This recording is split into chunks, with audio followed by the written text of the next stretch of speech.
Yeah, is my screen visible? Yes, sir. Yes, yes, sir. It is visual. Okay, fine.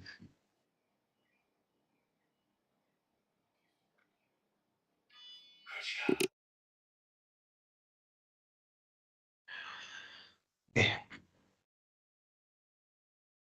So, good evening, all. The topic which I'm going to talk about is overview of AI and ML based computer-aided diagnosis, very much related to the two talks given by two experts, Professor Gandhi and Professor Gorthi. So, Professor Gandhi has talked about the importance of AI, and Professor Gorthi has also talked about the importance of the medical imaging. So I need to combine them together, and after just getting those medical images, then what is the next step, right? So the content which I'm touching upon in this particular talk is I will start with image interpretation and learning. How do we interpret the image, and what is our goal here, and what is the exact meaning of learning? Because we'll be talking about learning, I mean, kind of machine learning, deep learning techniques throughout this particular FDP. So we must first understand what do you mean by learning, right? I mean, you people will tell me the answer. Of course, you know what do you mean by learning, and then we already just now saw that the importance of this medical imaging in disease diagnosis, and if it was, I mean, when medical imaging technology was not there, what was the procedure and how it helps the doctors, the radiologists in identifying certain disease.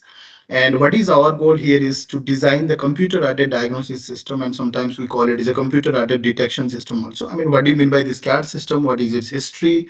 Where it is going to be useful? What are the different types of problems which can be solved using these CAD systems? What are the different kind of problems for which we can design the CAD systems?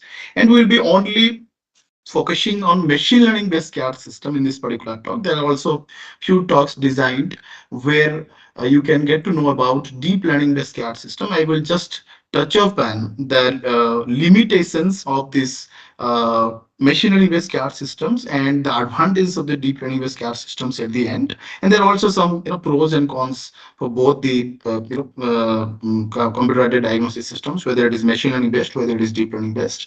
And of course, there are a few current challenges I'll be discussing on, which I will be also discussing later on. So here's just a glimpse of work which we solve at our lab. I'm an IT Jaipur, VAPR lab, Vision Analytics and Pattern Recognition lab. You can see most of the problems are related to medical image analysis. And there are a couple of problem statements which we are working on. We have collaborations with some of the hospitals where we're getting the data, annotated data, and then just we're trying to develop the algorithms, and ultimately we're trying to design some sort of systems which can be useful somewhere in some of the rural healthcare settings and all. So, as we all know, the importance of the role of AI in healthcare, right? It is AI is revolutionizing the field of healthcare. So, it's not only the medical image diagnosis or medical image analysis which we are focusing in this particular FDP. There are also certain other areas in the field of healthcare where AI is really helpful. Diagnosis of the disease, the outbreak predictions like COVID. There are clinical trials where AI is also currently helpful. Maintaining electronic health records, designing medical robots. There is the AI also plays an important role in drug discovery. So out of this, I mean, our focus in this particular FDP is like medical imaging based diagnosis, and how this imaging is very very important for us, and how can we interpret the medical images, or how do the clinicians interpret the medical images, and what is our goal? The goal is very simple. I mean, we want the computer also to interpret the same image, the way the radiologists, the way the medical professionals used to identify. We will talk about it later on. So before I start discussing about the importance, the history of the CAD system, what do you mean by CAD system? So let me ask you something, right? How do we interpret the image? And let me first show you some pictures and ask you some fundamental questions, right? That is where, the concept of this CAD system as well as the learning lies in. So we must first understand what do you mean by this image interpretation, right? I mean, you all know what do you mean by an image, right? Of course, when you store an image and when you are capturing the image with the help of a digital camera, so it is stored in the form of some digital signal, right? It's a kind of two-dimensional function, or when it is stored in a computer, it is nothing but a two-dimensional matrix, or you can say a three-dimensional matrix, which contains numbers which are known as intensity values of the pixels, right? So the numbers always lying from 0 to 255 if you're considering a grayscale image. Sometimes it is from 0 to 1 if you just normalize them. And if it is a color image, then you will be having three different planes, red, green, and blue. And for every plane, you will get the intensity values lying from 0 to 255. There are 256 levels because you're talking about 8-bit image. So when it comes to the color image, it is becoming a 24-bit image, right? So based on that, you will get number of colors to represent the different objects. So probably, I mean, if you just check, then you will get probably 16 million colors. I mean, in the RGB images, if you are considering a 24-bit image, it is just 2 to the power 24, right? So equal to some maybe around 16 million colors, which are sufficient to describe any object in the world. So this is one image here you can see. I mean, my question is, can you just interpret this image? Right. I mean, let us make this as an interactive session. You can just, type whatever you want to type in the chat box, right? Maybe your answers, right? So the question is very simple. Can you interpret the image? When I say interpretation, it is just like understanding each and every content of the image. So can you able to interpret this image? Yes, of course you can, right? Because you have seen all these contents several times, right? The hill stations, there's a river, everything. You can directly tell me, sir, this is a sunset view, like that, right? But sometimes the interpretation may vary from person to person from the same image by looking at the same image, right? That is what is the major problem here, right? The interpretation may vary from person to person. Fine. So let me show you one more picture and ask you the same question. Can you interpret this image? Yes, can you interpret this image? So this image is a little bit different, right? You know the contents of this image, but there's something very different that is present in this image, right? I'm very unnatural, you can say. Is it a natural image or an artificial image? That's what I'm asking. So let me check the chart box. Yeah, I could see it's a painting, right? Anything else?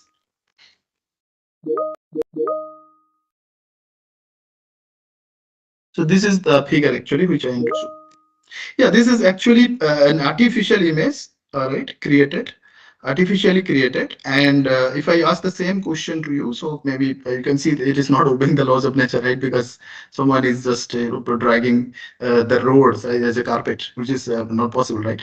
We know all the contents here, all the contents we know. The unfortunate thing here is this image is not a natural image; it's an artificial image. But our goal is to interpret this image. Okay, fine. Let me show you this picture. And again, I'm asking the same question. Can you interpret this image? You have seen three or four different type of imaging modalities, right? I mean, like CT scan, X-ray, and MRI. And there's another kind of medical image, right? It's a histopathological imaging, which is being used to identify some sort of cancer, right?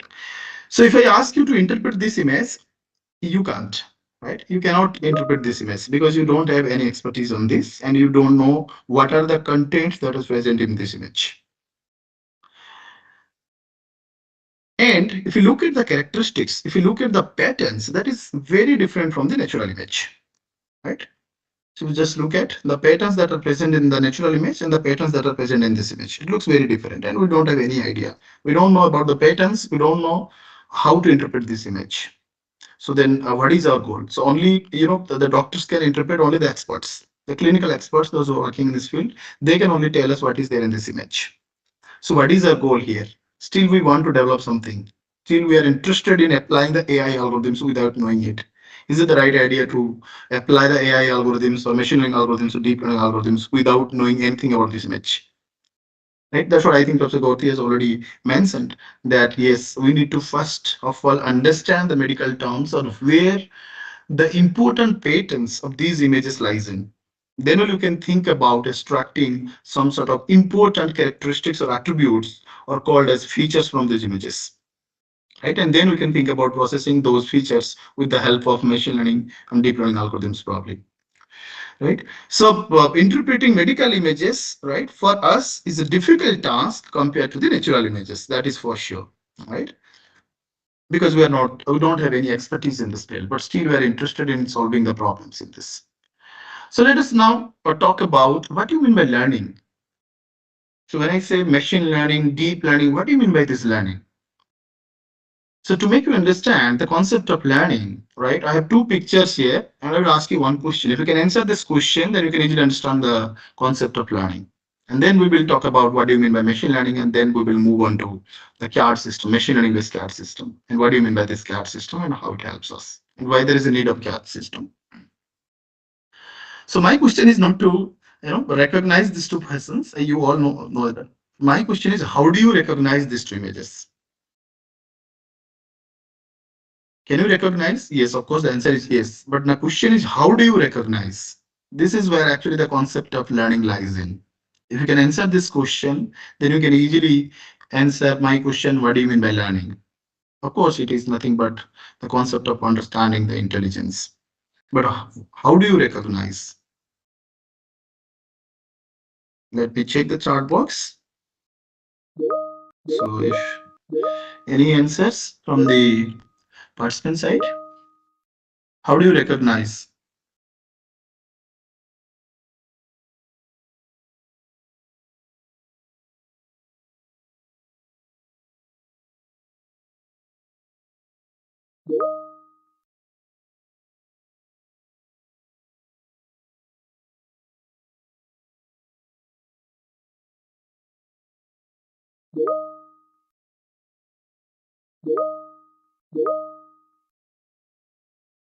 Yeah.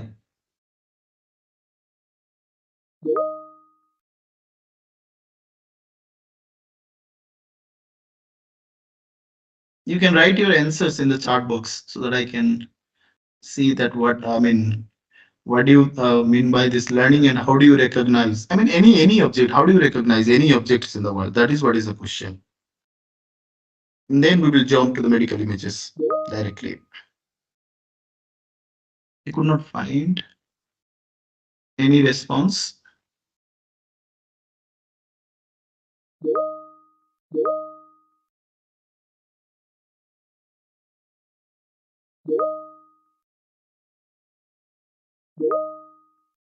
Yeah, yeah.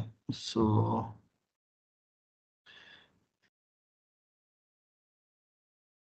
yes, I could see facial. Okay, there are so many answers I could able to see. Facial structure, height, other body features. Okay, on the basis of features and patterns. Okay, so that means all are acquainted with the terms features, right? So it'll be easier for me then. Facial pattern. Okay, we have the pictures in our heads. I mean, in our brain already. Previous knowledge. Okay, it's a very good statement. Features to identify. We have learned earlier about this personality by facial features, by featuring by face previously. Okay, so many answers related to I mean the past experience. So if I can summarize your response, that is what you are saying, that you have seen these pictures earlier. And there's one more question I would like to ask here. So you people have told that yes, based on the facial structures, right? So have you stored somewhere? I mean, where have you stored those features? I mean, when you see some new objects around us, are you storing intentionally the features or is it automated? It's automated, right? Because we are intelligent, right? So when we see some new objects in the, I mean, around us, so it tries to capture some of the important patterns. And then there can be some supervisor with us, maybe our parents, maybe our friends, maybe our teachers who always tell, this is the picture of Dr. APJ Abdul Kalam. So we used to find, or we used to automatically create, or automatically extract some important patterns, right? By looking at the images several times. That is what is the experience I'm talking about. So that means the human beings always learn from the past experience. And if the same task I'll be assigning to you to solve with the help of a computer, Is it possible to solve the same task with the help of a computer without knowing anything about machine learning and deep learning? Let's say you don't have any you don't have any idea about AI, machine learning, and deep learning, but still you want to solve the problem. And when we talk about solving a problem with the help of a computer, suddenly it comes to our mind that we should write programming, right? And what are the programming languages we know? Those are very popular like C, C++, Java, right? Let's say. So can you write? I mean, just now we have talked about what do you mean by learning. I mean, learning means learning. I mean, from the past experience only, whatever the knowledge you are gaining, that is what is learning.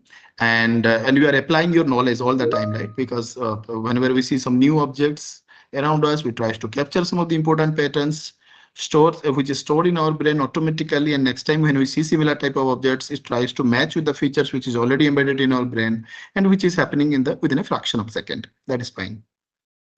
But now the question is, I want to solve the same problem, not by the human beings. I want to solve with the help of a computer.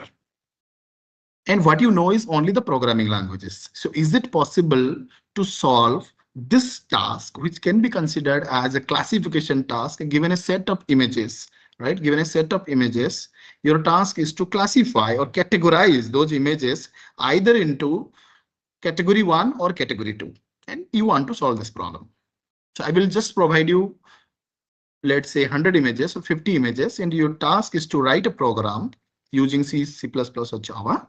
And then your task is to ultimately give me some sort of values. And based on that values, I can decide whether it belongs to category 1 or class 1 or category 2 or class 2.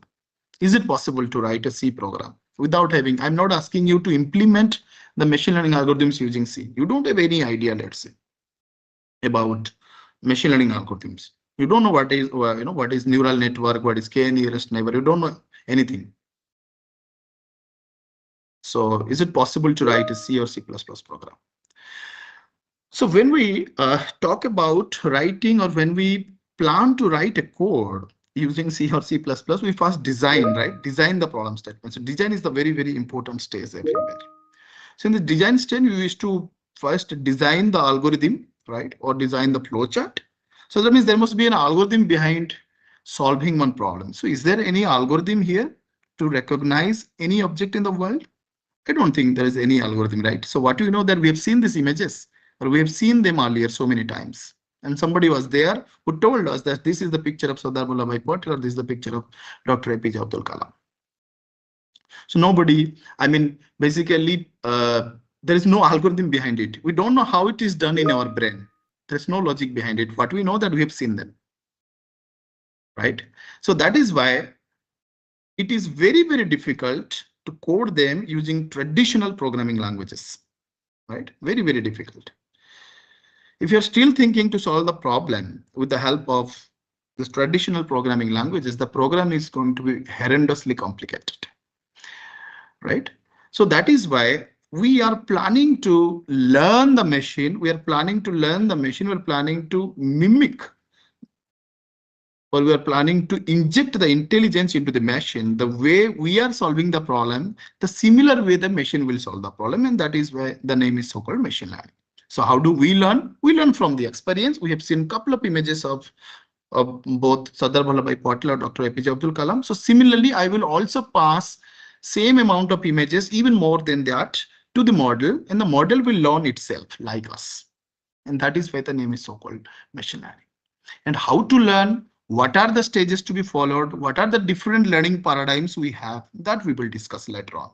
But this is what is the goal. So when you want to solve the problem with the help of a computer, these type of problems, so it is very, very difficult to write the code with the help of traditional programming languages. But that is where we are very much interested in learning new things like kind of AI technologies or cutting edge AI technologies like machine learning and deep learning, which will help us in designing the algorithms and mimicking the behavior of the human being. The way we will learn, the way we are learning, the similar way the model is going to learn. And our goal is something very different here. We're not talking about any natural image here. We're only talking about medical images, right? And we have just now seen that the importance of, right? I mean, Professor Gorthi has talked about the importance of the medical imaging, how medical imaging is important in our daily to daily life, right? How it is helping the doctors in identifying certain diseases without cutting them open.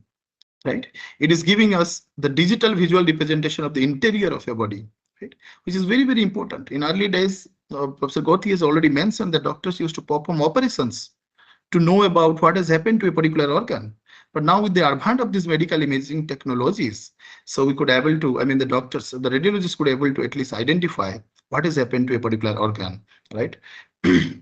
And there are a couple of medical imaging modalities. Professor Gothi has talked about 3 to 4 types of medical imaging modalities, and you will also definitely get to know about more or additional few more additional medical imaging modalities like colonoscopy, endoscopy, or retinal imaging like fundus imaging and all, right? So throughout this course. And here is just a glimpse of the such kind of medical imaging, medical images which has been created using different type of medical imaging modalities or medical imaging techniques, right? So you can see these images looks very, very different. Somewhere it is X-ray images, somewhere it is, you can just look at my scroll.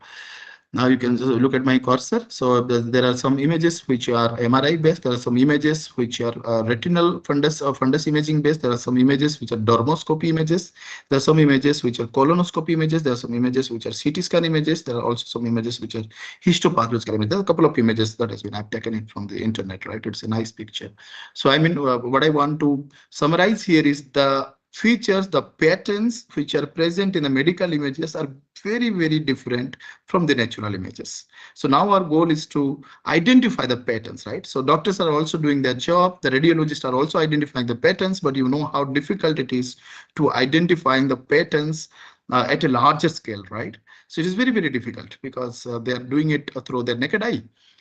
So, this is just an example of the MRI scan, which already Professor Gothi has talked about, right? How difficult sometimes there are some medical imaging whose output is 3D in nature. Sometimes there are some medical imaging modalities whose output is 2D in nature. So 2D, 3D, you'll get all types of data here. So 3D is even more difficult to analyze, right? So but we know the importance of this medical imaging, so no need to talk much about it. So only let us talk about while interpreting these images, right? So radiologists, the clinicians are also interpreting these images, right, manually. So there are a couple of problems. The task is laborious. It is of course a time-consuming task. Sometimes it is error-prone because it is not that easy for a radiologist to sit for more than 10 hours or let's say 20 hours to give the indications and a lot of things, right? So it always requires skilled supervision, right? So and they're not available because we have limited number of radiologists available, so they're not available even in the rural healthcare settings. So it is very, very difficult to manually interpret. There are few medical imaging like modalities like MRI and CT scan, which is even very difficult. You will not find such. Large number of radiologists available, right, who can easily interpret these images. And there are also possibilities that it is error prone. There are also few other problems like intra and inter-observer variability, right? It happens if you uh, go to or if you are visiting to the same doctor, let's say 2 to 3 times, so probably the same doctor may give us different opinions. And it is a very common thing that you will find that if you go to different doctors with the same report and also maybe the different doctors may give different opinions. So this kind of things are sometimes very, very difficult, right? Even for the patients to choose that, what he has to do next. So that is why we're interested in analyzing whether is it possible to analyzing these kind of patterns with the help of a computer. With the help of some algorithms like AI based algorithms and machine learning and deep learning based algorithms. Is it possible to it? Is it possible? So this idea, people have come up with the concept known as CAD, computer aided diagnosis. There's another other name also, computer aided detection. Some people are used to call it. And the goal is to just automate the detection process or the diagnosis process. And also, our ultimate goal here is just to have a fast, reliable, and accurate diagnosis and less human error. So if you go through the history of the CAD system, it is very, very rich. It is the concept or the development of the CAD system is not at all a new thing. So as soon as it was possible to scan and load the images into the computer, the researchers have started building the CAD systems, and it can be easily tracked back to 1960s, right? So at that time, we know that there were no such, machine learning and deep learning algorithms like neural network and deep neural networks. And that's why the initial CAD systems were mainly based on low-level image processing task, just to find out the edges that are present, and just to segment the tumor region using some sort of traditional image processing algorithms like thresholding, region growing, and all. And then to remove the noise that is present in the medical image. So there are a couple of filtering techniques available in image processing that was applied in the initial days to design the CAD systems to remove the noise. And also there are few CAD systems that has been developed to enhance the quality of the medical image. Right. So enhancing the quality, I mean, basically enhancing the contrast and all. So the goal was just to enhance the quality of the image. But the serious and systematic investigation of the CAD started in the year 1990s when the supervised techniques came into the picture, basically the neural network support vector machines. But we all know that these techniques are data driven. So that is where actually the CAD system, you can say the real developments of the CAD system started, and it requires as it basically it is supervised based, or let's say unsupervised based CAD system. So mostly it is data driven, so it requires a lot of data, right? So then people started storing the data, multiple data, right, of let's say MRI or CT scan, and then analyzing those data by analyzing the patterns and finally storing the patterns, analyzing those patterns with the help of some sort of supervised techniques we'll discuss later on. I mean, how the structure, or how the, or what are the stages that are involved in a CAD system, a machine learning based CAD system especially, right? Because this is our goal. And the goal is very simple here of the CAD system. It is not to replace anybody, because we need the help of the doctors and the radiologists, of course. Otherwise, who will give us the annotated data? We don't have any expertise on that, right? So what we know, what we require is to design any machine learning algorithm, or to, I mean, or deep learning algorithm, right? If your learning is supervised based, so then of course we need the input as well as the output, that is x and y, right? So x is the input and y is the output, so we need both x and y so that we can make a relationship between x and y, right? And once you will get the relationship, that is the function, let's say, or that is the model also, you can say, so you can get y for any given x, right? And x is like kind of input image for us. So that means there will be a lot of x and y given to us. That means where every x is nothing but an image and y is the corresponding level. And based on the relationship between x and y, you will design a model. And then that model, I mean, then once the model is ready, you can pass any x or any new x to the model, to the trained model, right? And then you will get y from the other end, right? So that means always most of the time we need the labels, and the radiologists and the doctors will definitely helpful for us, because they will give us the data and they will label the data. Although annotation is very, very difficult, we'll talk about it, what are the challenges which you face while designing these CAD systems. So goal is very simple, just to assist them in accurate interpretation of the images at a larger scale, and they can also use the CAD system as a secondary tool, right? And they can just cross-check their diagnosis with the help of this. And there are a lot of other importances, right? You can say benefits of designing this CAD system, like it improves the diagnostic accuracy. It will lighten the burden of the increasing workload of the doctors, right? In some pandemic scenarios and all, right? So it will also reduce the cancer missed due to fatigue.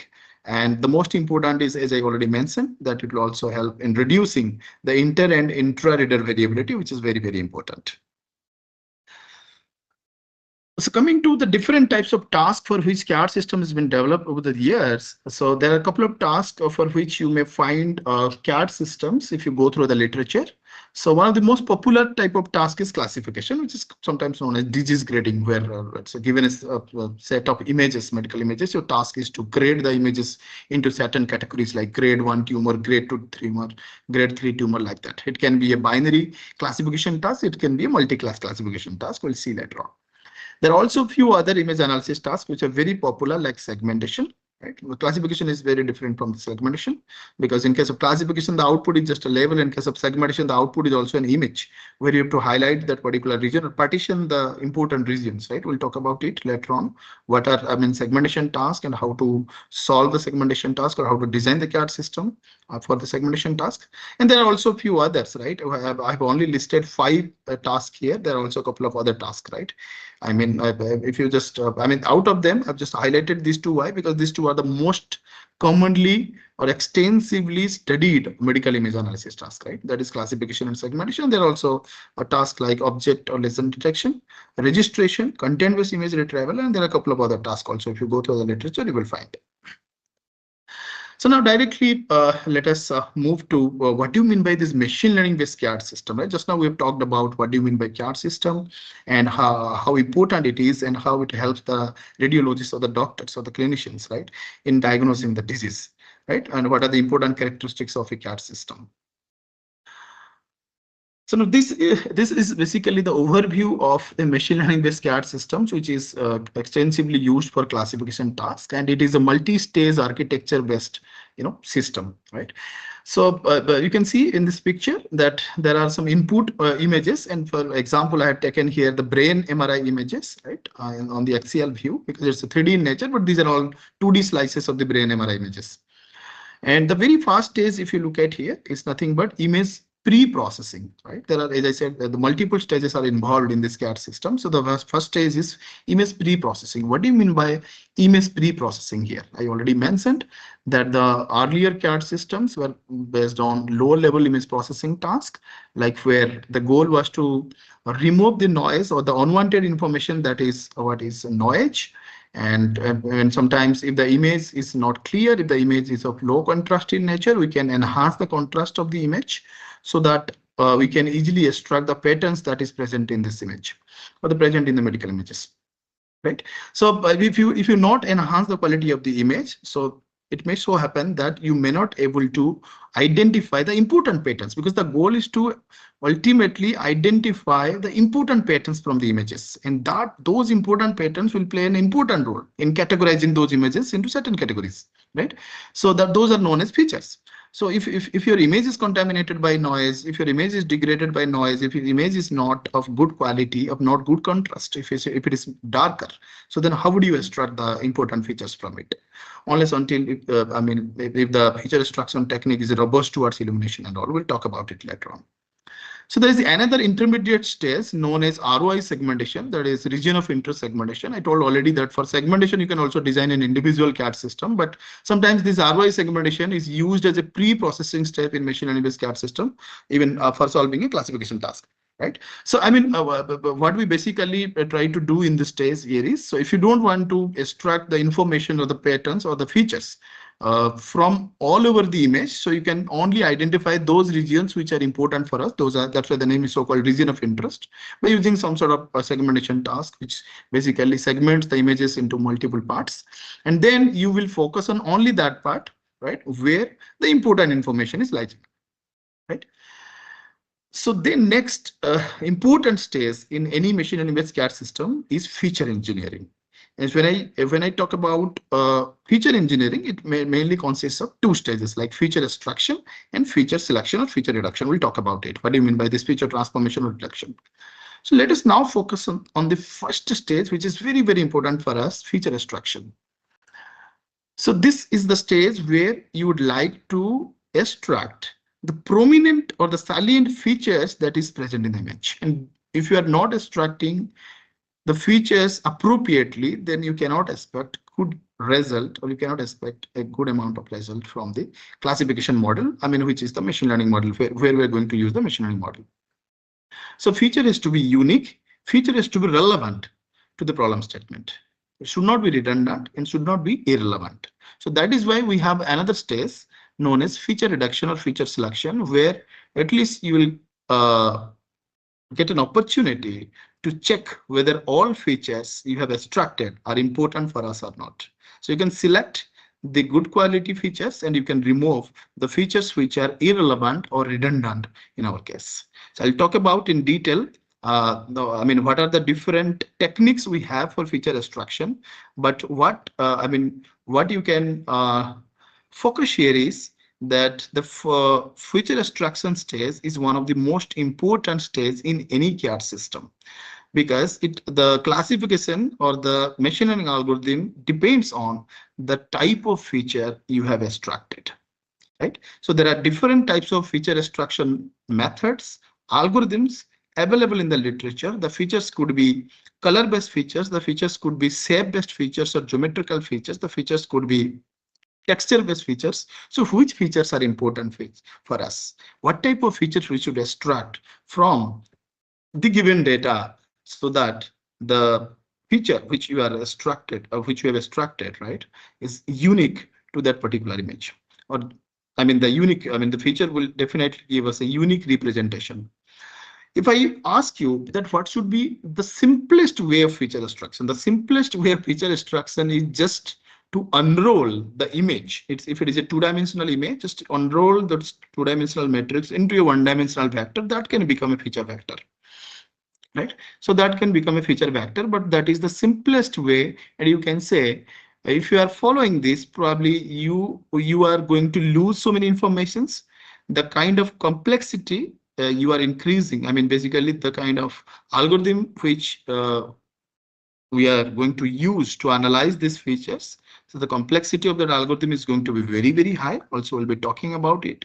So can we directly apply some sort of machine learning algorithms over the images without extracting the features or without extracting the representation of the features? So we are not interested in directly unrolling the two-dimensional matrix into a one-dimensional vector, right? Let's say if you are dealing with an image having size 256 cross 256, what does it mean? Let's say there are 256 number of rows and there are 256 number of columns. It is like 2 to the power 8 into 2 to the power 8. It will be something 2 to the power 60, right? So the number of features is going to be very, very high, and the feature dimension, the feature vector is having a very high dimension. So if you want to process those type of feature vector with the help of, let's say, k nearest neighbor algorithm, so you know how difficult it is to find out the distance between the samples, right? So it's very, very difficult. So that is why, we are not interested in those kind of simple feature extraction technique where we are using every pixel as a feature. No, not like that. So instead of that, we are interested in designing a feature extraction technique where instead of having a huge amount of features, we can have, let's say, 100 or 1,000 features which can represent the same image, right? Instead of taking the direct pixels as well. And this feature reduction can be of basically two types. One is like you can say feature dimensional reduction techniques, right? Can be of two types. One is feature transformation, one is feature selection. And feature selection is a kind of feature subset selection problem where your goal is to identify the subset. Means let's say you are having 10 number of features and your goal is to solve a feature selection problem. So it can be considered as a subset selection problem. Your goal is to identify the number of subsets. It is like 2 to the power 10 minus 1 because there must be a one feature, right? I'm not considering the phi set, the empty set. So that many number of possible combinations will be there, and you have to identify which one is the best one, right? And the feature transformation is like you might have heard about something called as PCA or LDA, principal component analysis, or linear discriminant analysis, where the goal of the PCA is to reduce the dimension from the high dimensional feature vector to a low dimensional feature vector. That means just another representation, right? Just another representation of the feature vector, which will take you from the high dimension feature vector to the low dimensional feature vector. I'll talk about it later on also. In detail, there are a few feature extraction techniques also I have kept intentionally, right? Although they are very much, or they are extensively studied in the computer vision field. Also, similarly, you will find its applications in the field of medical image analysis just before 5 to 10 years back, right? When this deep learning was not popular. So once you are ready with this feature, once you are ready with the optimal feature set, or you can say the best feature set, right, after removing all the redundant and irrelevant features from the feature vector. So now you can pass those feature vectors into the classifier. I'll also talk about it. What are the different types of classifiers we have? You might have heard about 10 to 15 number of classifiers. So how to select a best classifier? Is there any theorem, or is there any strategy to identify the best classifiers? Probably some of the participants have asked the same question, right? In the first session, that how to identify the best classifiers. So I have an interesting slide for it. So I'll just go through it later on. So what it seems that the ML-based CAD systems, if you look at, so it's basically if you look at here, it is a multi-stage architecture, right? Pipeline. So the pipeline, if you look at it, it involves multiple stages, and the most important stages are nothing but one is feature extraction, and this type of feature extractions or features which we are extracting through some sort of feature extraction techniques, as I said already, are known as handcrafted features or hand engineered features, because we are deciding that what type of features we should extract.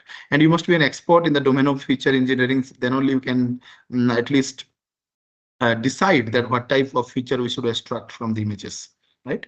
And then always there is a concern, and the concern here, that what type of classifier I should use here. So you might have gone through some of the research papers where you might have seen that people are combining the features, I mean different types of features together, just to improve the discriminant ability, right, of the feature extraction technique which they have proposed. And at the same time, you might have seen that people are also using more than 5 to 10 number of classifiers to identify which one is the best classifier, right? So always there is a concern here that which feature extraction technique, which reduction technique, which classification technique I should use to solve my problem. This is what is the major concern in machine learning-based CAD system, which we will also discuss on later on.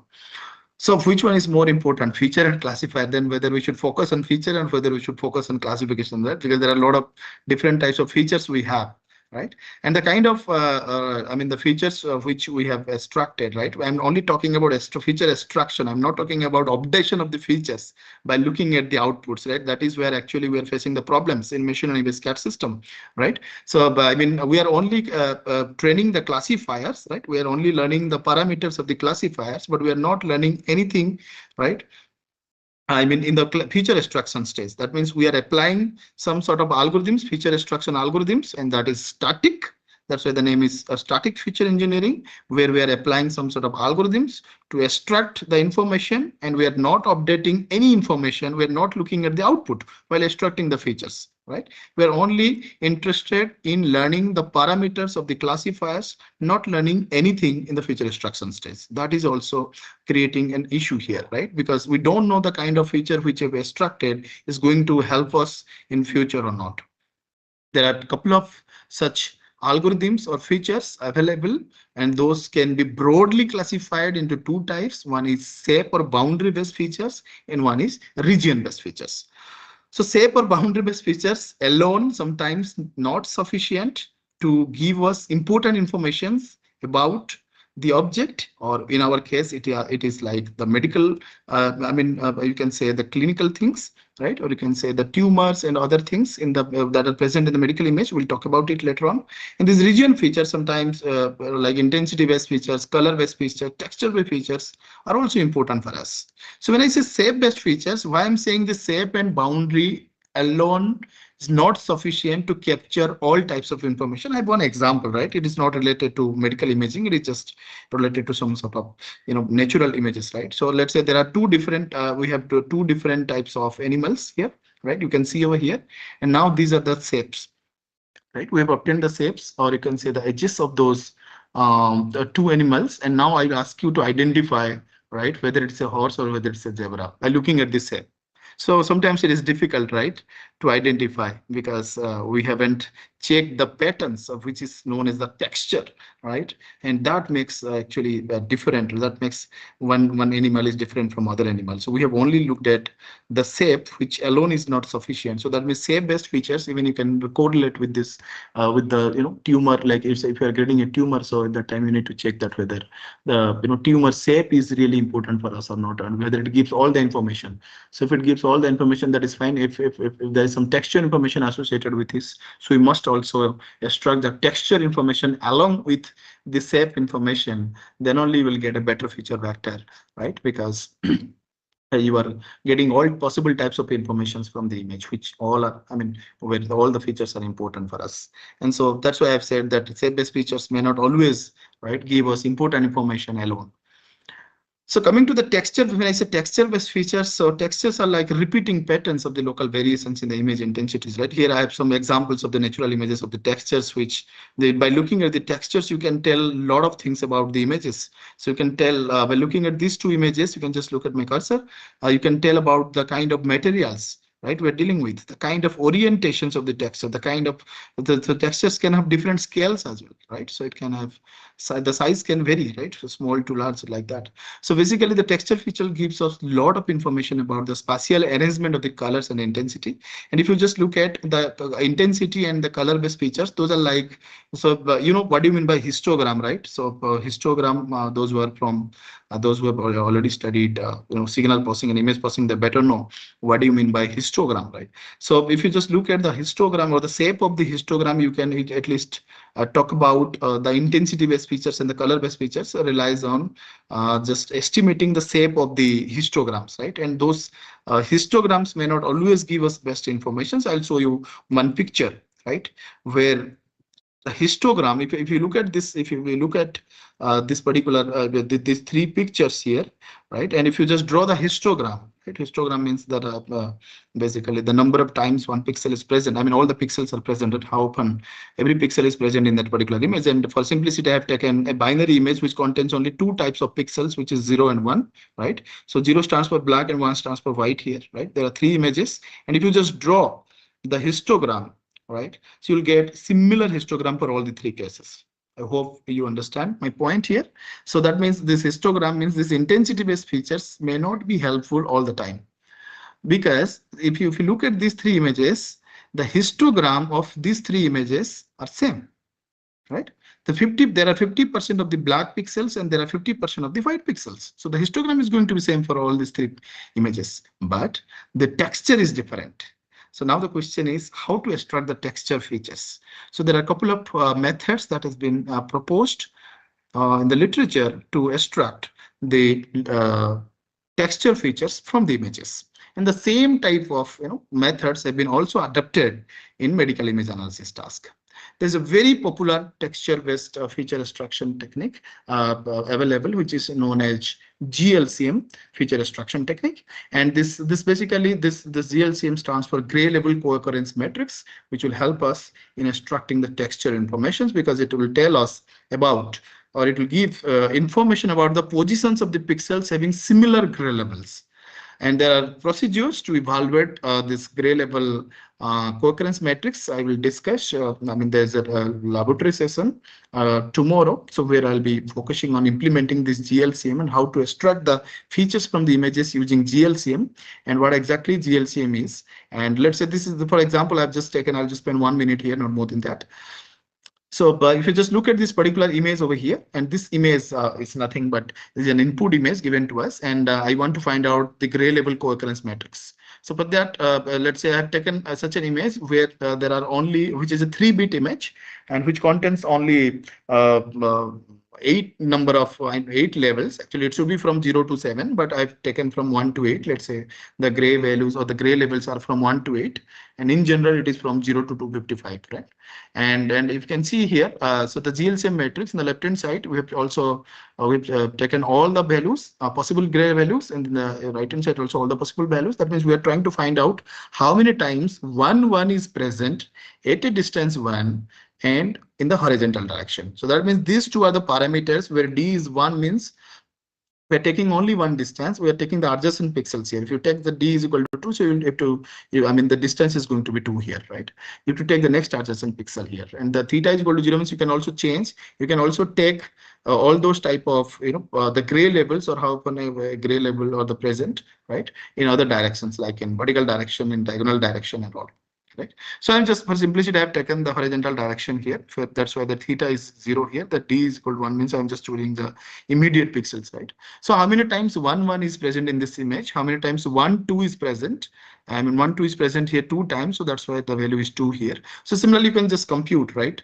I mean, the similar type of, how many times the similar type of gray levels are present, right, in this particular image. And if you are dealing with a 250, I mean, if you're dealing with a gray scale image, let's say having values from 0 to 255, your GLCM matrix is going to be, we're going to have a size 256 cross 256. And you have to also identify how many times 0, 0 is present, how many times 0, 1 is present in that image. So when from this matrix, you cannot directly get the features. To get the features, there are some numerical features that has been proposed.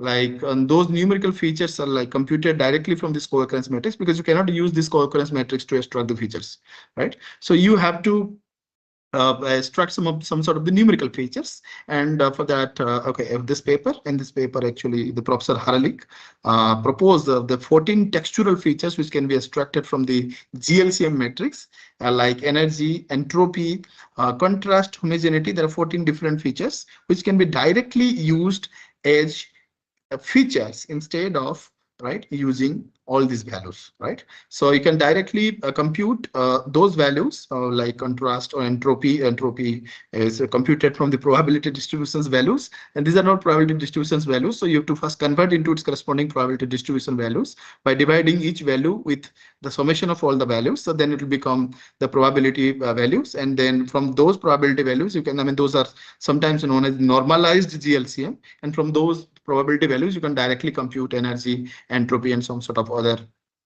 different types of textures. And every such sort of, I mean, some sort of features carry some of the texture informations. So there are a couple of works actually even we did long back, maybe in the year 2014, 15, 16. So we were also designing some machine learning based frameworks to analyze the brain MRI images, right? Where we have applied a lot of feature extraction techniques. Some of them are in the spatial domain, some of them are in frequency domain. Professor Gandhi has already discussed about the importance of the frequency domain, right? Where you can at least get the information about the low frequency components, high frequency components, which are very, very useful.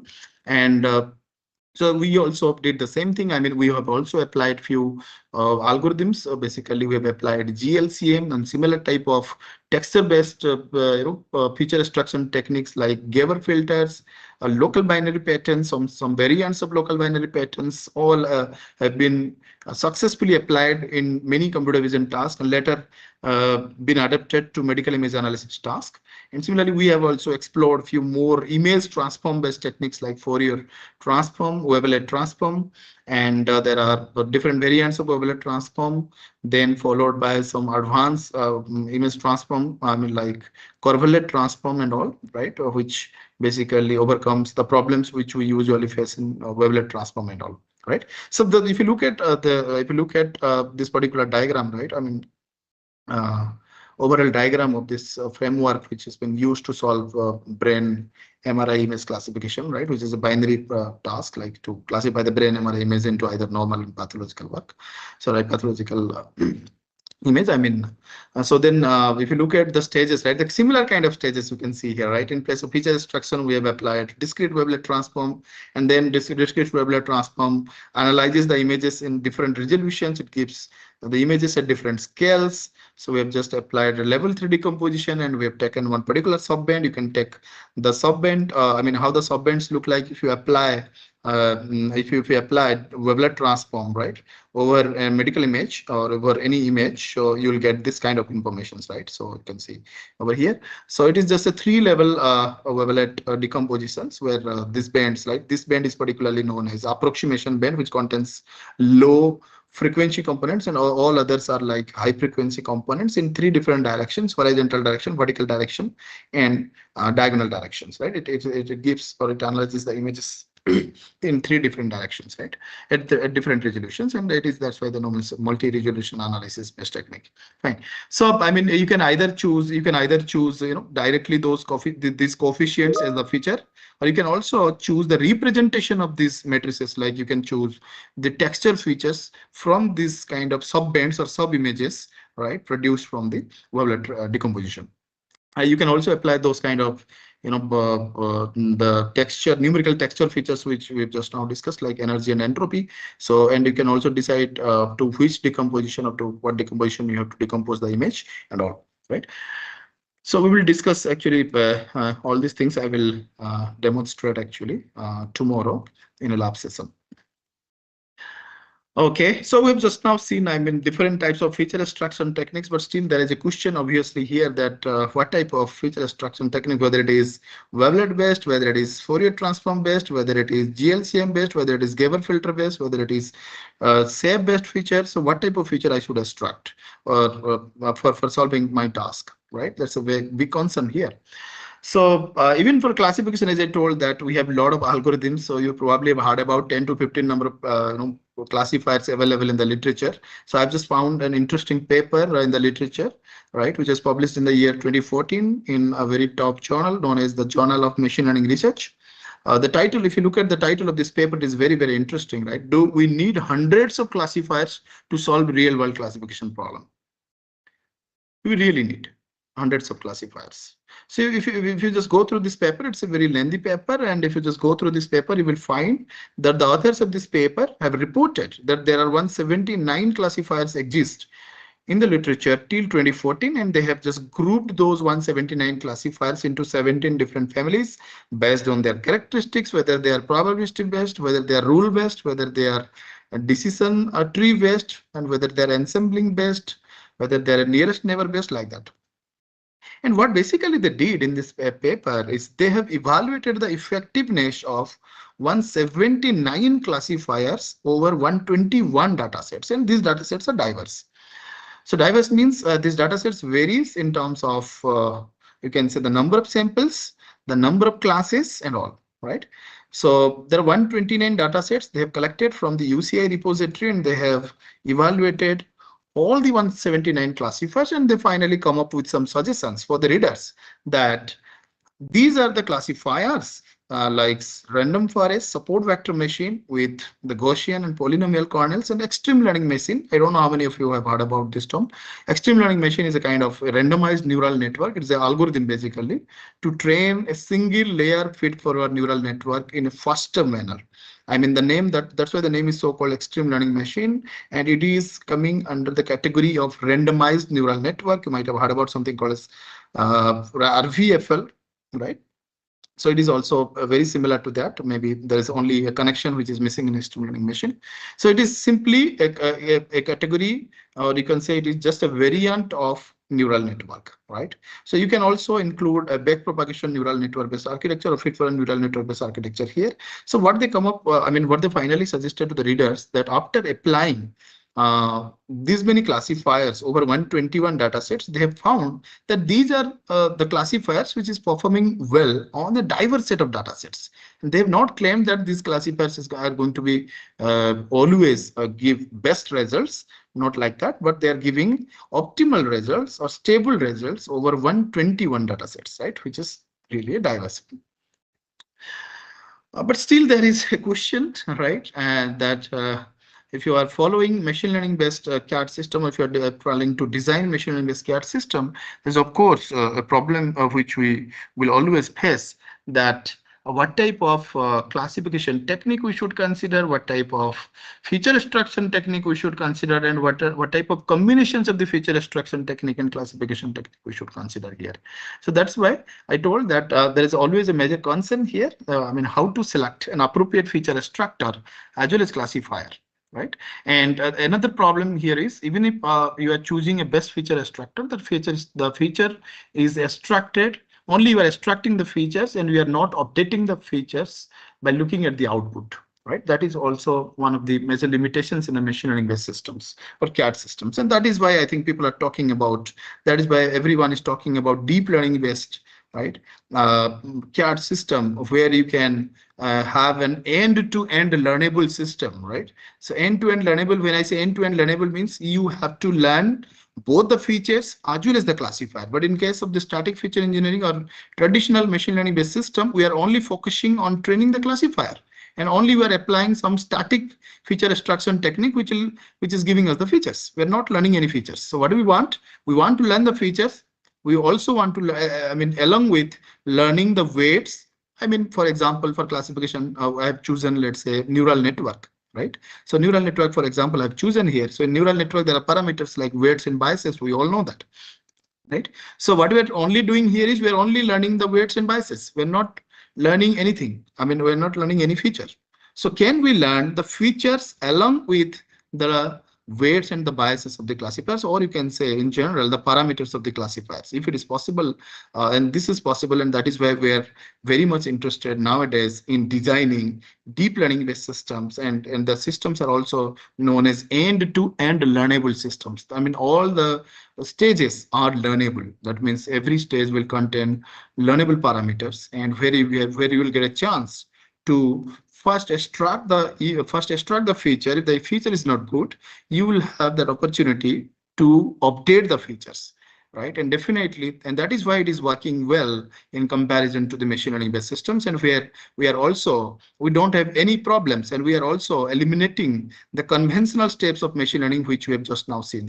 And then people have talked about how to apply, how to learn the features at different layers. There are meanings of applying those features at different layers for extracting or for learning different levels of abstractions from the images. And that is why we're interested in learning those features at multiple layers, right?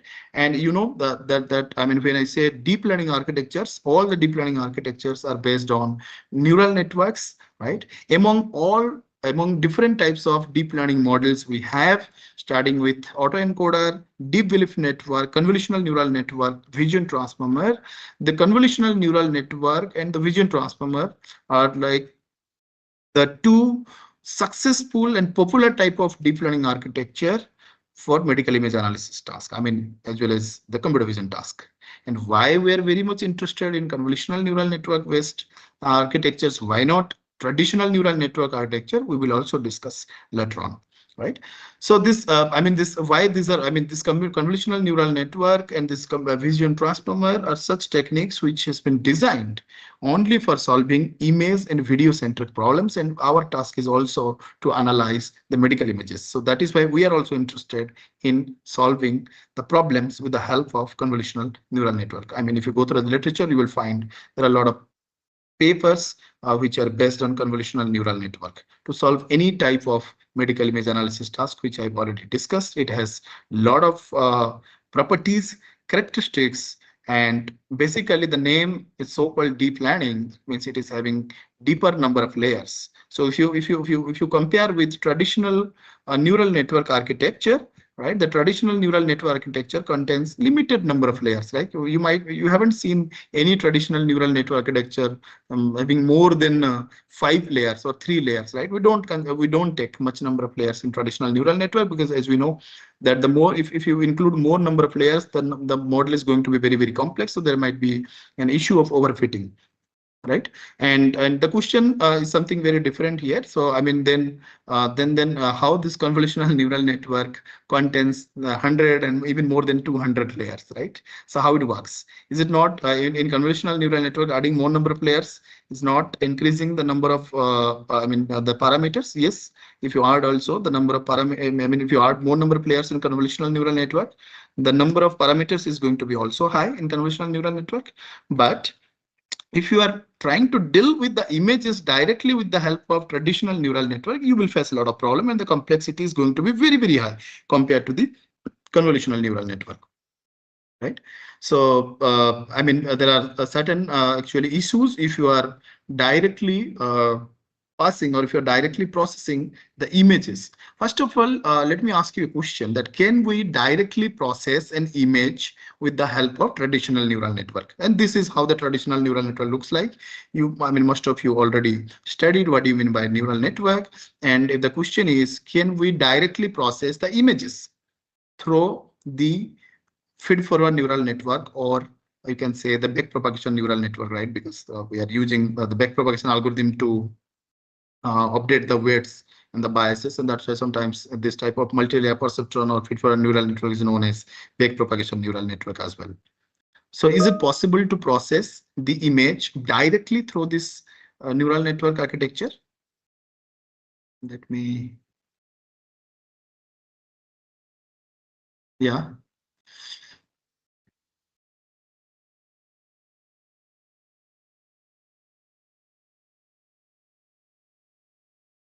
Question. Okay, no. The answer is no. Okay. Any other answer?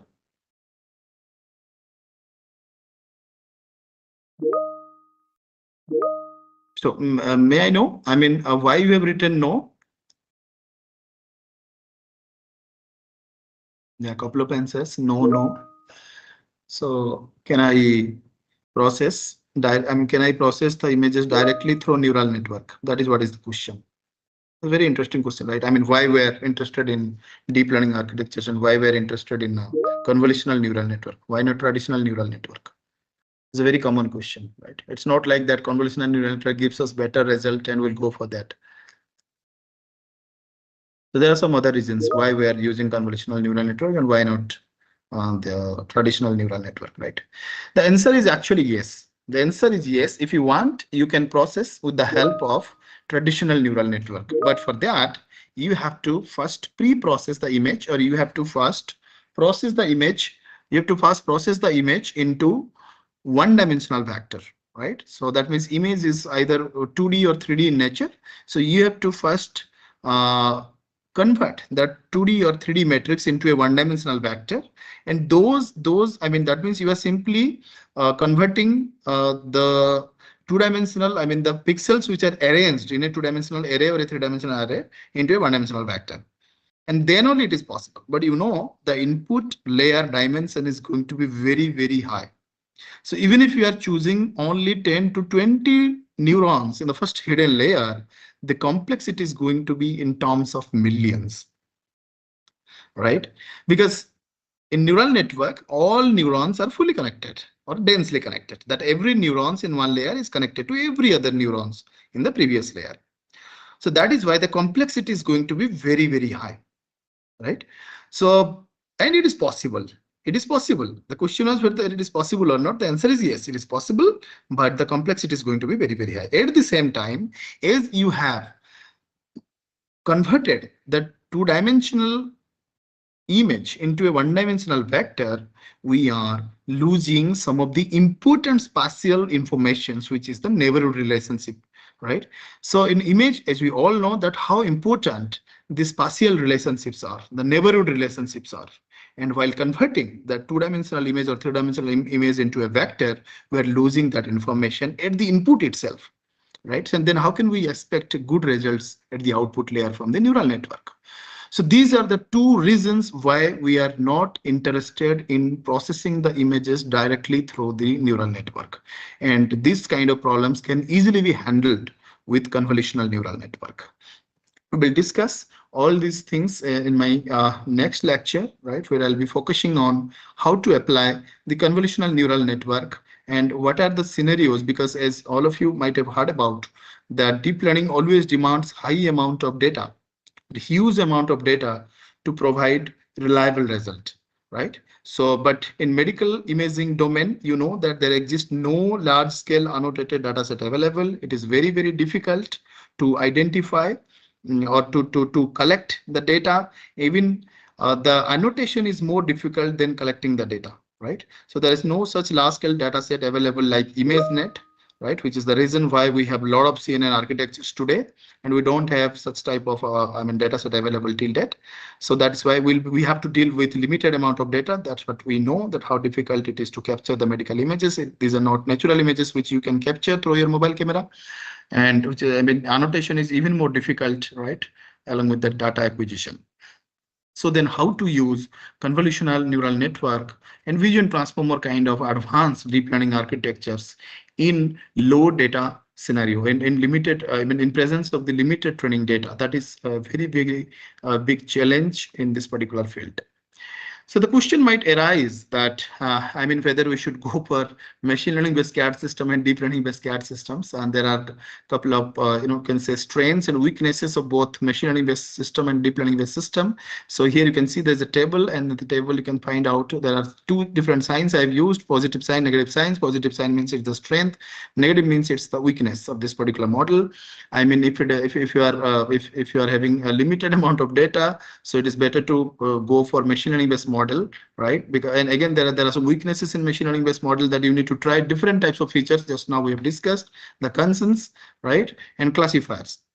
And in contrast, the deep learning based models requires huge amount of data to provide us reliable results. It is computationally intensive. If you go through the literature, and even slowly you'll get to know about the number of parameters which is usually a deep learning architecture contains. It is in terms of millions, and how to train those million, right, images, or sorry, million parameters in presence of limited amount of data. And that's why we always need more amount of data, right, to avoid some sort of overfitting issues and all.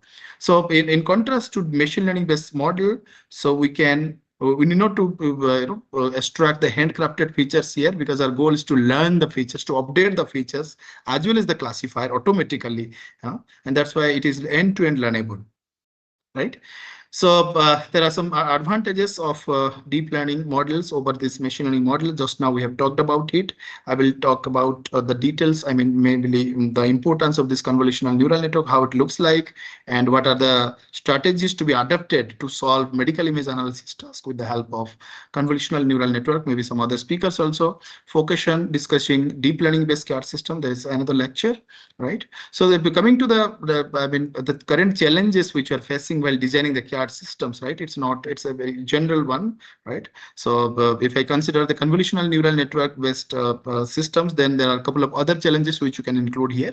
So the main problem is the lack of large training data set, which we usually face always. So what are the different ways, right, to deal with this type of problems? People are, using data augmentation techniques to solve the problem to some extent. There are a couple of other oversampling techniques, undersampling techniques, right, which are very common, but not that useful. We all know that.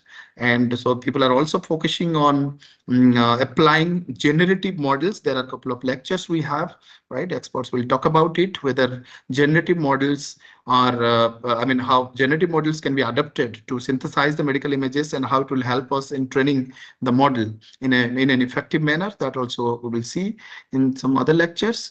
And annotation, as I said, annotation and labeling of the medical images are very, very difficult, right? So collection of the medical images has become a little bit easier, right? So let's say I have collected 1,000 images from 2, 3 radiological centers or hospitals, and out of them, the doctors could able to annotate only 100 images, and the rest 900 images are unlabeled. So what I will do in this case? So shall I throw those 900 images, or shall I use those 900? Because I know that although answer is not available, so I have to use those 900 samples to make my system more robust, right? So then how to do that? So there are a couple of learning strategies people are following nowadays, like semi-supervised learning and self-supervised learning techniques that can be useful here to annotate the on-level data with the knowledge of the level data. Handling class imbalance issue is a very, very important point that I need to highlight here, right? So, class imbalance is a very common issue while we are dealing with medical imaging data, right? So, if you're dealing with a classification task, so you might, you might have also observed that, let's say, for simplicity, I'm considering a binary classification task where there are samples from benign category and let's say malignant categories. We will always get that more samples in the benign category and less samples in the malignant category. So then, and if you design the system based on these data directly, right? So your system will be, your machine learning based system will be biased towards the majority class. So then how to deal with these type of situations, right? So you will get the solutions, or you'll get, the answers to these questions at the end of this FDP, of course, right? So you may also ask this type of questions, right? So these are very, very important questions. And handling multi-class classification. So binary is pretty easier, right, compared to multi-class, because in case of multi-class classification, you may find some similarities between the classes. Let's say your task is to grade the tumors into grade 1, grade 2, grade 3, and grade 4. So you will also find that there are a lot of similarities with grade 1 and grade 2. Right? So then how would you extract the features? Discriminant features, right? That would easily discriminate one particular class or the samples of grade 1 tumor to samples of the grade 2 tumor. It's very, very difficult. So including clinical features with imaging features, only we have talked about, I think, imaging features, right? How to extract the features, how to learn the features. We are not including any clinical features. People are talking about even multimodal imaging, where you can include the different kind of imaging features considered, taken from, let's say, CT scan or MRI together to come up with a better decision, a better clinical decision. So at the same time, can we include some of the clinical features, right? Like doctors are sometimes also using clinical features to come up with some decisions, right, or clinical decisions. So can we also include them? Can we design some sort of CAD systems which can, which can fuse, or you can say, which can consider clinical features as well as the imaging features, right, to give a robust results. So these are some sort of key challenges, right? And yes, there are a few. I will only take 1 to 2 minutes to finish my talk. So, but these are the slides just to inspire you, right? That we are not the only one who is trying to solve this problem since last couple of years. Of course, the industry is, everyone, like starting from Microsoft, Google, everyone is having a team who is currently solving similar type of problem. I'm basically trying to design tools or CAD systems, right? Automated tools or CAD systems to analyze the medical images. The problem statement could be a classification one, could be segmentation just based on the demands, right? So, but here are just some of the examples of it. Right. So there are also a couple of startups like Niramai, you will find, is a Bangalore-based startup, is becoming very, very popular nowadays. And this kind of company is only focusing on one type of task, which is breast cancer, right? And they're claiming that their solution is a low cost, accurate, and portable cancer screening tool they've designed actually, which can be easily operated in any clinic. And they have also, I think, I mean, they are also done a lot of clinical trials, right, on this. You can just go through their website and you will find a lot of information about this and how a particular company can focus on only one problem. If they're focusing only on one problem and they're solving only one problem, and which is breast cancer, I mean, through the thermal imaging, which is a radiation free compared to other types of imaging like mammogram imaging or MRI imaging. MRI is not, I mean, it's also radiation free, of course. It's non-touch, they are saying, right? And non-painful also. It works for women of all ages. So it's very, very important actually. There are a lot of startups you'll find.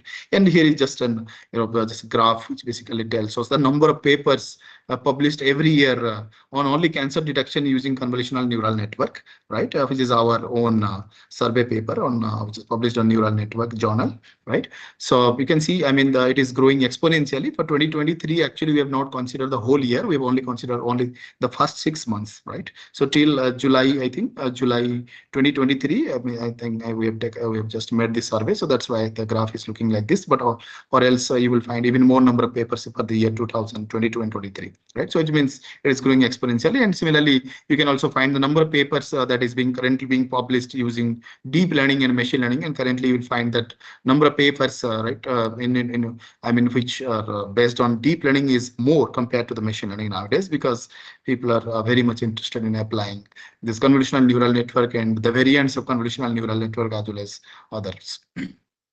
So here are, I mean, some, some sort of, I've just listed out some journals and conferences where you will get all the updates about the medical image analysis and all, right? So these are some of the top conferences and journals where you will get all the updates. Yeah, there are some of the references. Thank you so much for your patient listening. If you are having any query, so I'll be happy to answer if I know.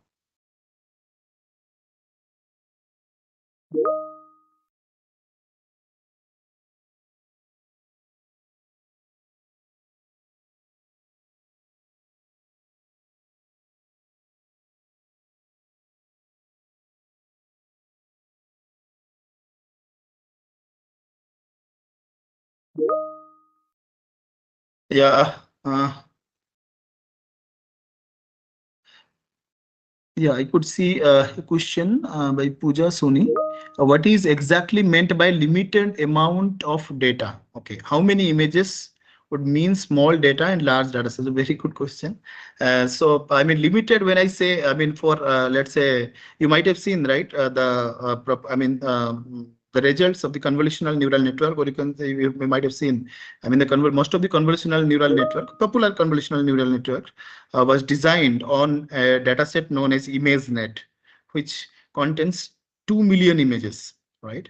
And they got very good results on that, right?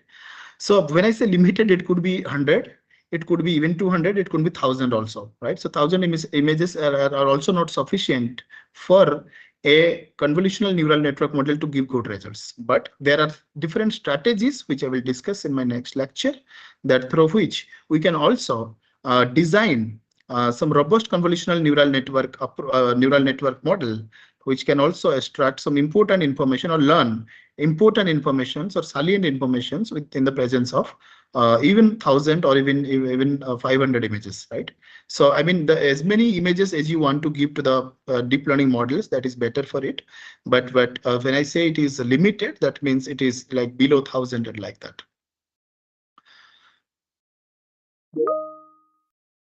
Any possible way? Okay, I hope you got my point. Or even I will discuss the same thing probably in my next lecture. Then what do you mean by this limited amount of data, right? I'll also showcase few, and I have also few case studies where also we will discuss the same thing.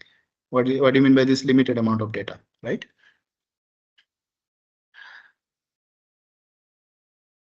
So any possible ways to extract all the brain regions from T1 weighted? Okay, T1 weighted. Okay, so I could not able to actually uh, got your point that any possible way to extract all the brain regions. I mean, all the brain regions means are you talking about different types of tissues? Probably different types of tissues, right? So maybe this kind of problems can be directly related to a segmentation task where you can easily identify or partition the brain tumor. I mean, basically T1 weighted, right? It's not T2 weighted. So T1 weighted is a kind of right. So as Professor Gothi has also mentioned that there's a lot of different variants, right? MRI has a lot of different variants. So T1 weighted, T2 weighted, these are all very popular variants, right? So in T1, I mean, if you want to do this, so then you can just you might also have you visited? I don't know, but there is a data set known as BRATS data set available, right? Which is a pure segmentation data set where you might get all those informations, right?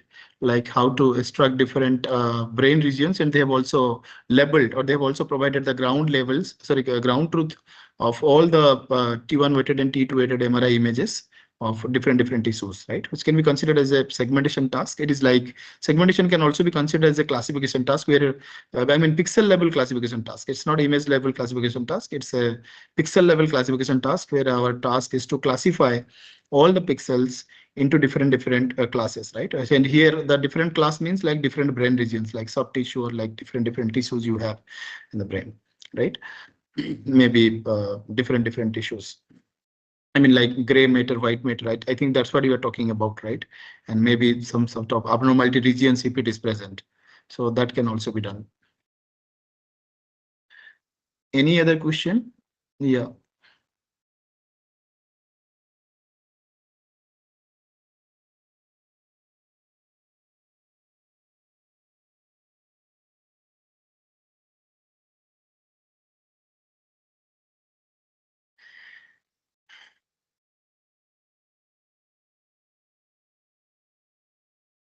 I think no other questions from the participant side.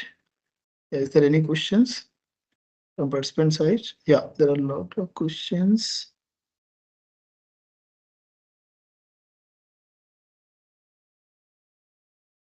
So can you tell some funding agencies? Yeah. So we have a lot of funding agencies, right, to get the project and all. Of course, we have ICMR, Indian Council for Medical Research, right? There are a lot of calls on this particular topic, like medical imaging and all, right, throughout the years. And of course, there are some other funding agencies like ANRF, right, which is part of DST, and all there are also department of there's a other funding agencies like MATI, DBT, and all where you can apply. There are also some bilateral, or you can say funding. I mean, sometimes there was a call. I think that probably 2 days the last date. I don't know.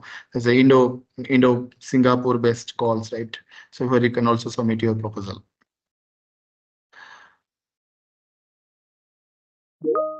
So if there are less number of image data set, can it be sufficient for publishing a paper? Yeah, it all depends upon the kind of, the kind of algorithm which you have designed. If your algorithm is that much efficient to learn important features with the help of less number of images, then you can also take along with that particular data set, you can, let's say you have learned your model, I mean, using your data set, I mean, using the images of your data set.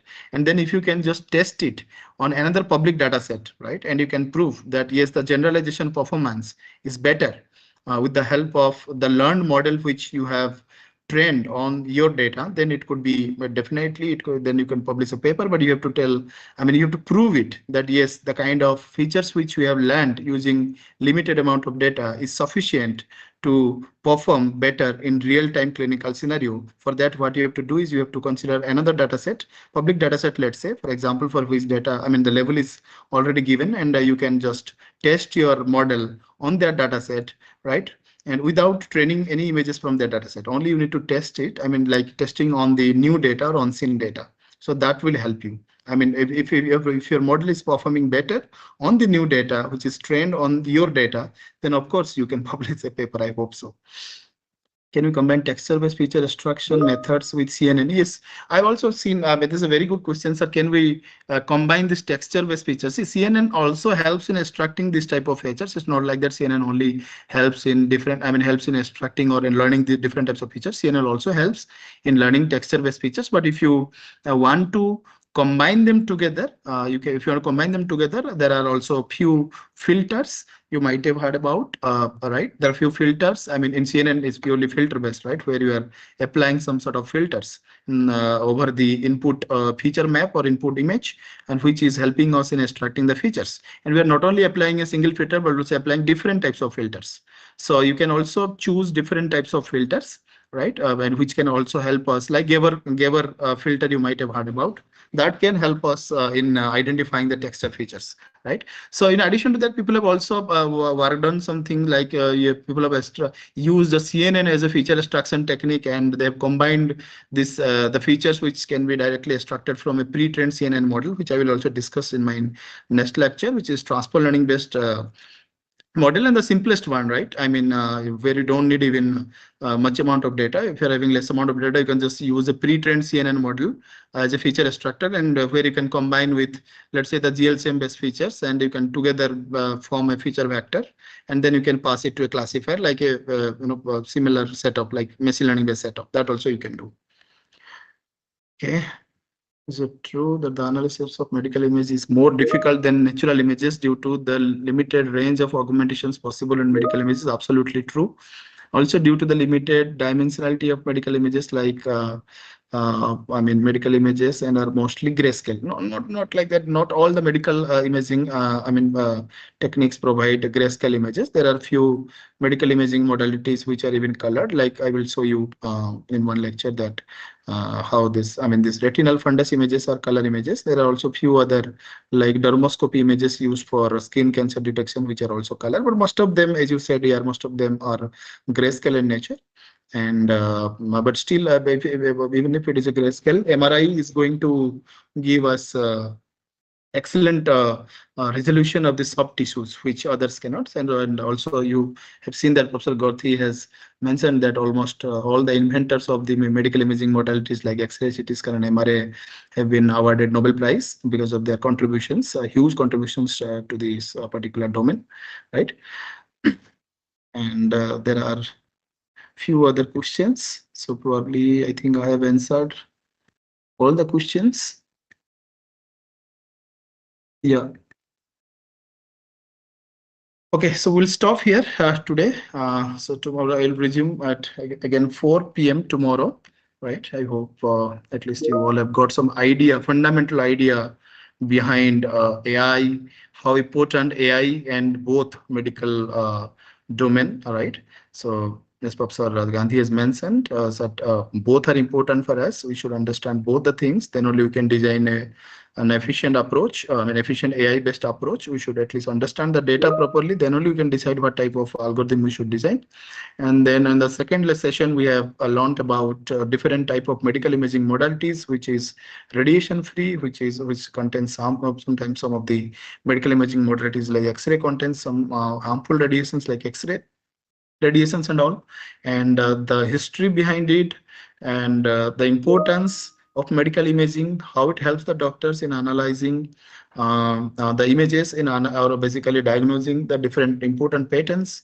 And in this particular lecture, I have talked about how to interpret those medical images with the help of traditional machine learning based algorithms, right, which consist of two main important stages like feature extraction as well as classification, where we have seen that different some sort of, I mean, two, three types of feature extraction techniques as well as classification techniques. And also we have talked about the limitations of machine learning based CAD systems and some advantages also. And there are also some advantages of deep learning based CAD systems, which I've talked about. Probably the other speakers are going to talk about more on deep learning and advanced deep learning based systems and some scenario. So we'll meet tomorrow at 4 p.m. Thank you all.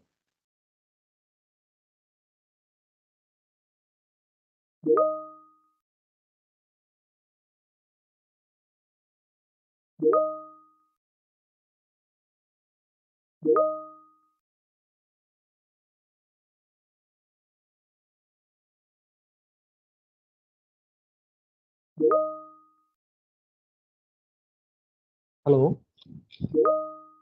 सब बताइए।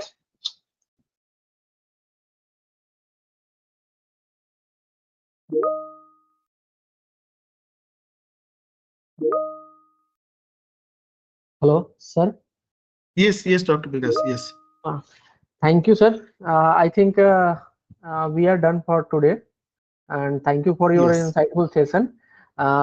Literally, the number of questions that they are asking, since it is basically saying that all the participants are very much enjoying the session and they are being much involved in the session actually. So Yes. this is much more expected in the upcoming sessions also. So we are expecting, we are having diverse domain experts. So we are definitely expecting such response for all of them. So thank you so much, sir. We will be joining tomorrow as per the schedule. Yeah. Thank you. Thank you Oh, all. Have a nice day. Thank you. okay, participants, you may leave.